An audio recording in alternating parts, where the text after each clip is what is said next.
Middle East. And you can see really a lot of that bid that went into the energy stocks had come out this week. Energy down by about 3.4%.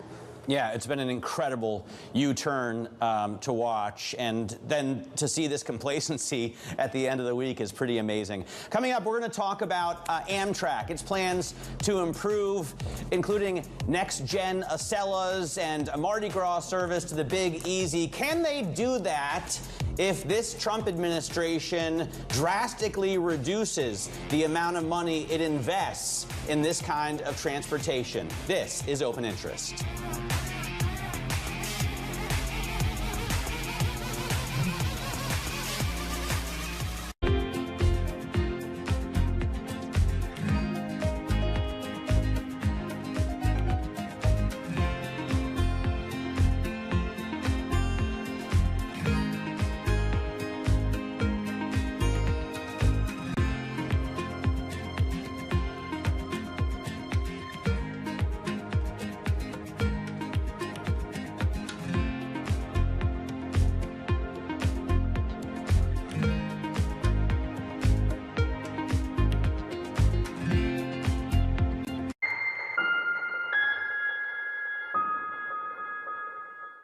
Bloomberg's global financial correspondent, I get to meet the people shaping the way money flows around the world. And I want to bring you with me. Now we're playing. Yep, now we're playing. First and foremost, I am a capitalist. The capitalist system is the best system in the world. There isn't another one that works as well. Citigroup moves $4 trillion a day. 5. Wall Street used to be a place. I love all these new Wall Streets. Y'all Street, Wall Street South. Now it's more of an idea. The optimism here is infectious. You think our New Yorkers are negative? Yes. Anything that trains people to understand probabilities and just think through things with a greater degree of nuance is a service to humanity.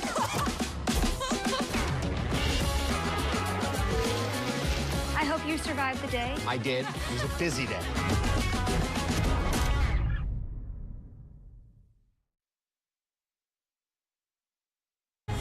In case you missed it, on The Pulse. I think the idea of wait and see and pause is really yesterday's news. Our best advice to CEOs right now is that if you're not operating differently than you were a year ago, you may be falling behind. Yes, we need to build resilience, but we need to also build growth despite the environment, and that requires a different strategy than just a year ago.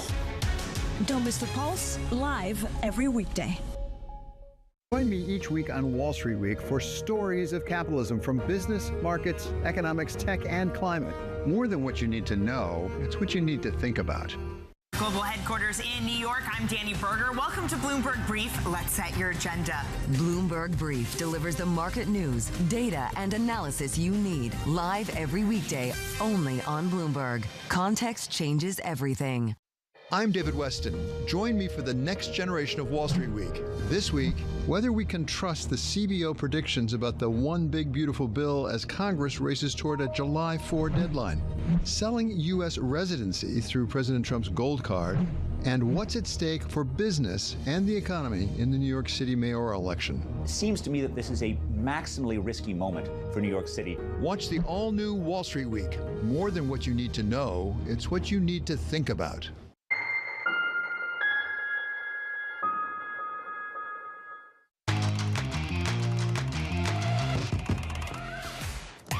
After achieving records in both ridership and revenue, Amtrak is ready to invest $4.5 billion in some major upgrades. The problem is the Trump administration has proposed major cuts to subsidies for the Northeast Corridor. So how is that going to affect really Bloomberg clients and viewers who use this product so regularly? Joining us now to talk about that is Amtrak President Roger Harris. Roger, great to have you on. I know everybody in this office and certainly many of our terminal users and Bloomberg television viewers and Bloomberg radio listeners uses your product a ton because we're always going back and forth between Boston and New York and Washington, D.C. It's really important. How will the Trump administration affect what you're able to invest? Well, thank you, Matt. And first of all, thank you for having us on today to talk about what's going on at Amtrak. As you said, we've had record ridership and revenue in the past year, in fact, in the last few years. And we've really seen that all across the country, not only in the Northeast Corridor, but also in places like Washington State, Oregon, North Carolina, Virginia. Even our new service in the Midwest between Chicago and the Twin Cities carried almost 250,000 customers in its first year. But specifically about the Northeast Corridor, our capital spending has increased between 2019 and this year from $800 million to $4.5 billion.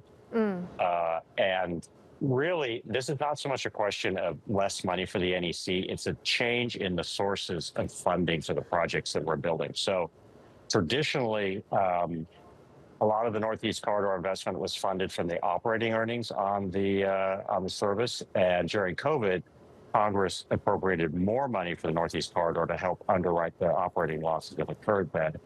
And what we're seeing now in the FY26 budget is really kind of a return to what the normal balance is between operating earnings, funding some of the capital work on the Northeast Corridor, right, versus our annual appropriation. Well, talk to us a little bit more about how you're going to make up for that. I hear what you're saying, that we're just going back to maybe pre-COVID levels when it comes to, the subsidies for the Northeast Corridor. But even still, where do you plan to find the funding sources to make up for that going away, basically?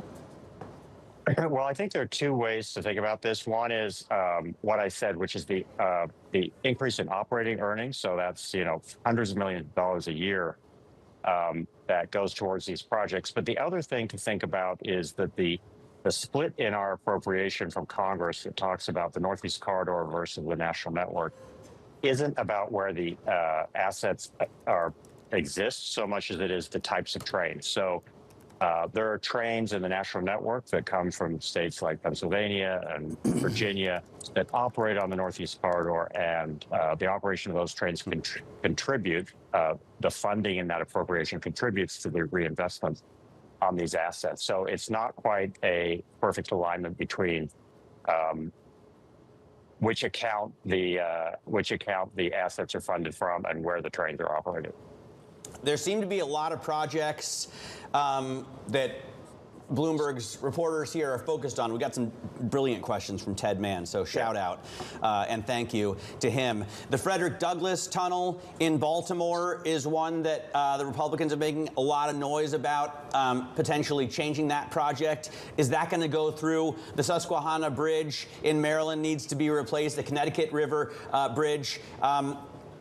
Are all of these projects that we're so focused on going to continue to be funded? Yes. One of the things, Matt, that's going on is we're working with the administration and trying to understand where there's a lot of common ground on these projects, because it's been made really clear to me and to the other members of Amtrak management that the administration is really interested in us running an efficient, reliable service and building great infrastructure. So you mentioned the Connecticut River Bridge, which we're building up near Old Saybrook in Connecticut. Just a few weeks ago, we got the grant for funding that project obligated by the administration, and they were very clear on the fact that they want to get that built. We continue to talk to them about the Frederick Douglass Tunnel, and we're working on ways to reduce the total project cost. And we've come up with a lot of good ideas, and we're working through them with them. We also had a project in Newark, New Jersey, the Dock Bridge, where we came up with some great ideas on how to reduce the total cost of the project. And we got a good shout out from the administration. So I would say that the challenge here is finding out where the common ground is, and there's a lot of that, there really is, and getting the projects built. Last month, I made the mistake of trying to take a plane when I needed to travel to Virginia. It ended in tears and pretty much a lost weekend. And the next week, I was smart enough to take the train instead. It's a far better way to travel when you don't want to sit in the airport for 9 hours and then find out that your flight is finally canceled. Are you able to take advantage of the chaos that U.S. airlines cause in travel, because it's just so much easier and more reliable to take the train? Yeah. Absolutely, Matt. We look at the amount of traffic that we compete with the airlines on, and that's not really our primary focus. Okay. We want to get people out of their cars, what we want to make sure we do is that we have a reliable service and that we communicate with our customers. We have great new Acela trains. I don't know if you want to talk about that right this minute, but we have brand new Acelas that we are, in the final steps of getting approved. I think you heard that from us before, but we are extremely close now. Got the final approvals from the Federal Road Administration earlier this week. That's one more step in improving the reliability and the comfort of the product for the end customer. So Right. I really see us stepping up our competitiveness with the airlines. Roger, we have less than a minute here, but I want to talk about that a little bit more because you compare Amtrak to the airlines. For airlines, I mean, you think about a fully booked first class. In many cases, that would subsidize the rest of the plane. Have you considered going ultra high end when it comes to what Amtrak offers on the higher end? Have you considered, modeling luxury train travel in Europe? Mm-hmm. Well, we've looked at it briefly, but really we see that our core mission is to deliver transportation to the American people. We're probably not the best people to be delivering that kind of very bespoke, very sort of limited product. We want to make sure that we focus the benefits of the money that the government invests in us in touching as many potential customers as possible. All right, Roger, really appreciate your time. That is Amtrak President Roger Harris, and this is Open Interest.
Bringing you the latest in tech and AI news whenever and wherever it happens.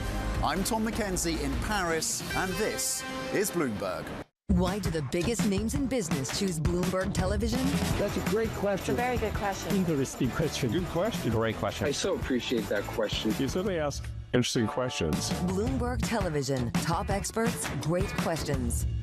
Africa, a region rife with potential for growth and opportunities, but not without its challenges. Join us as we get to the heart of African business, politics, and economics, and ask the question, what's next? On this episode. We've built our supply chains, we've built our supermarkets, we've built our importing companies on that side. So we've been trying to own that market to be very, very efficient to make sure that we can send the maximum food into the USA. Premieres June 27th, only on Bloomberg. Bloomberg loves earnings. I know it's like your Super Bowl, right? I can't wait. It's like opening presents in the morning. All right, it will be exciting. Nobody covers earnings like Bloomberg.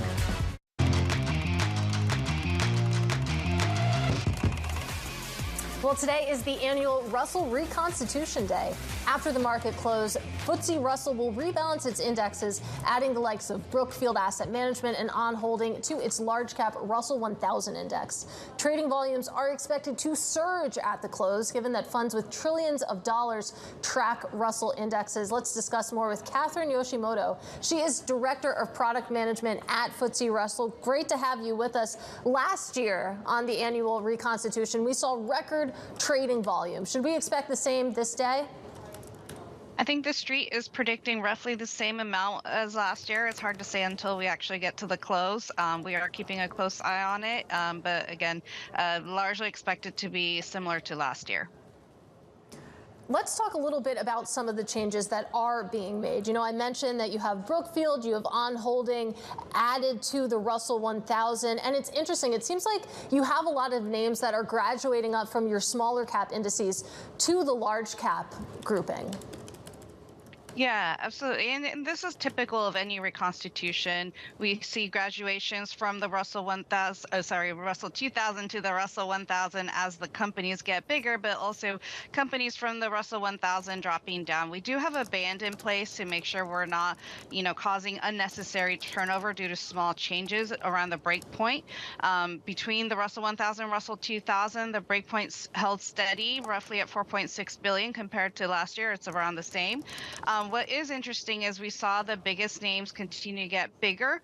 Apple regained its #1 position as the largest company as of this year's rank day, which was April 30. But we did also see smaller companies entering the index toward the bottom of the Russell 2000. So there is a interesting divergence of company sizes, but this is actually fairly normal in terms of our Russell reconstitution and why we regularly reconstitute the indexes. I'm curious what you do from like an investor relations perspective to minimize the volatility of these reconstitutions and rebalancings, because it does seem like we've seen less and less volatile moves, and now I know you're moving to semi-annual rebalancing in 2026.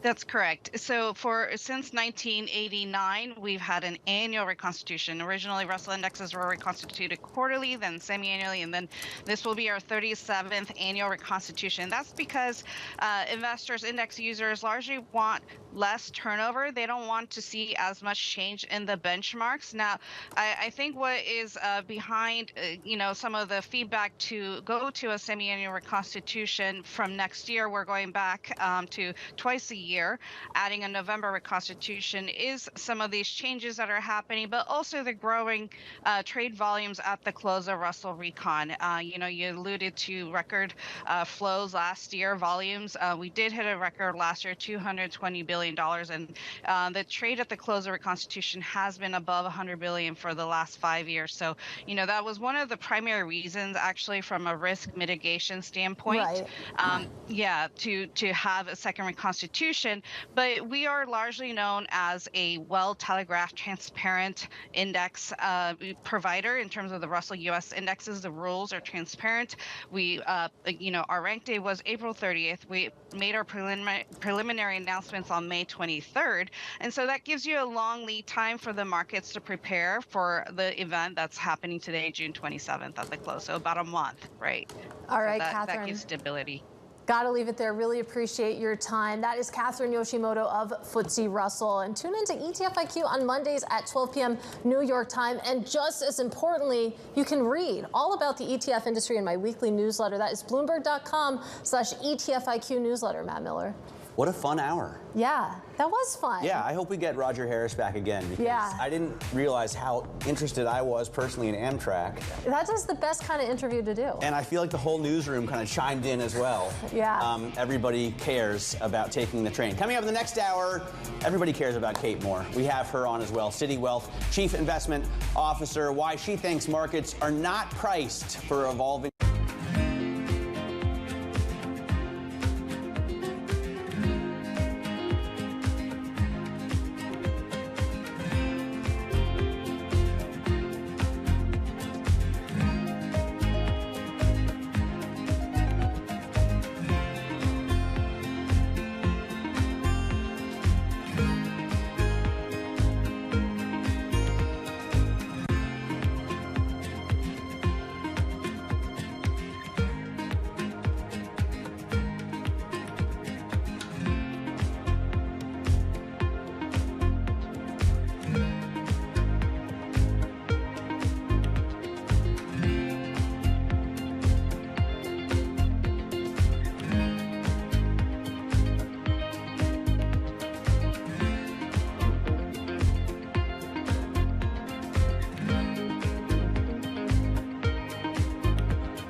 Trung Jobin, you're never too young to learn AI.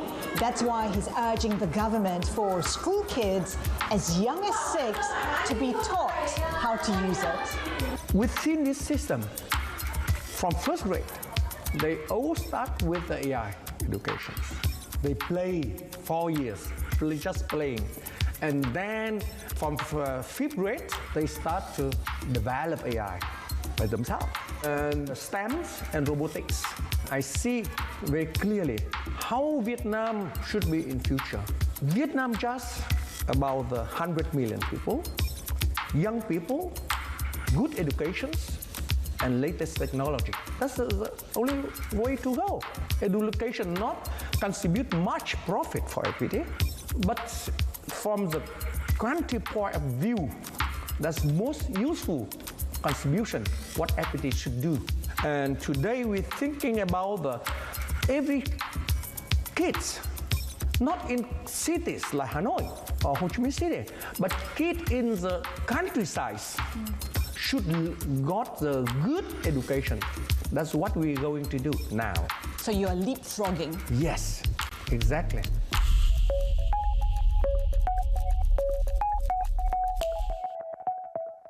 From the world of politics to the world of business, Joe Matthew and Kaylee Lines deliver news, insight, and analysis live 2 times a day, every trading day. Balance of Power at 1 and 5 Eastern, only on Bloomberg.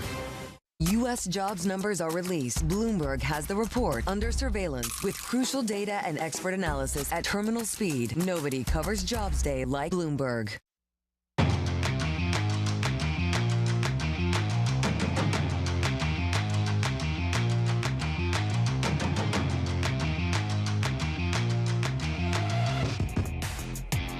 We are 30 minutes into the trading day and just barreled straight through the intraday all-time record high on the S&P 500. Welcome to Bloomberg Open Interest. I'm Matt Miller. And I'm Sonali Basak. We've been waiting for that record high, haven't we? And it looks broad-based. We have a very calm set of trades in the market, broad-based rally, and of course, a lot of news from the administration that includes trade progress.